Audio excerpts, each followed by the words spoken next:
welcome back to the channel. If you're new for the first time, welcome for the first time. We help athletes connect to US universities to help you guys play sport and study here in America. Now, today I want to tell you the hidden truth to getting a full ride scholarship, a really good way to increase your chances, and that's by taking the exams, the SAT or the ACT exam. If you want to play in the NCAA Division 1, 2 or 3 or the NAIA, you will need to take the SAT or the ACT exam. I want to tell you what scores you need to help you get additional scholarship money that's going to help you get closer to that full ride scholarship. Now, you also have to be a good athlete, so you do need to have some sports stats. But that combined with a good SAT result or ACT result will help you increase that scholarship offer from being a partial to a full ride. Now, if you're going to do junior college or the CCCAA, you do not need to do the SAT exam, but I definitely recommend taking one if you have the time because it will help you give more options. So what scores do you need to increase your scholarship chances? Well, firstly, the SAT exam is the most popular exam out there by students that they come to the US on. The maximum score is 1,600 points. And to qualify for additional scholarship money, you want to first look for 1,100 points. That's divided by 800 for the math, 800 for the English. So if you can get over 1,000 points, most schools will qualify for a Maverick scholarship. That's what they call them. Sometimes they call them something different depending on the school. Most schools call it the Maverick scholarship funding. So it gets you that first funding available to increase on your sports scholarship.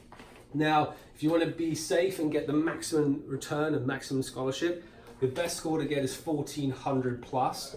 That's going to give you an increased chance. I mean, most schools will call this the presidential scholarship. Some schools call it the Dean Scholarship, but most call it the presidential scholarship. So that's really the two scores you're looking at. Again, if you take the test the first time, just get maybe 1,100 or 1,200. You can retake the test and go more for the 1,400. Now, if you're looking at going to an Ivy League school, so like the Princetons, the Harvards, the Yales, you definitely want to increase this up to, this pen's not working, up to 1,500. That's really where you want to go if you're looking at Ivy League schools. So again, Princeton, Yale's, Harvard's. I'd recommend getting over 1,500 plus for them. It's also important for these two to be in your class, in the top 50% of your class, or this one, the top 20% of your class.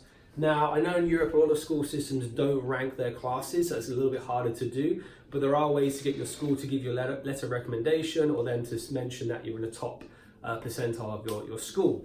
So that's what you're looking at for the SAT.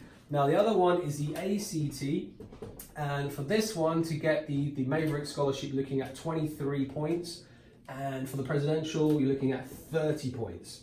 So that's the differences they're looking at doing. Now, if you're going to be going to Ivy League, it is recommended to take the SAT and the ACT, take both. That will increase your chances of getting into one of those schools. So, guys, these are the scores you need to start qualifying for academic money. If you're wondering, well, if I just play sport, can I just get the scholarship based on that?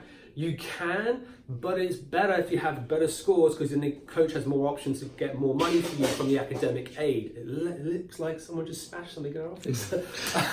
Someone dropped something over there. So yeah, it's better to have the sport and the academics. That gives you the most chance of getting the highest scholarship possible. Again, we want to help you get that, so that's why I'm giving you this information. If you have any questions, comments, please leave them below in the comment section. We'll get back to you and we'll answer your questions. I hope this has been useful and I hope it gives you some insight to getting better scholarships out there. And stay tuned and please subscribe for plenty more videos to come. Take care.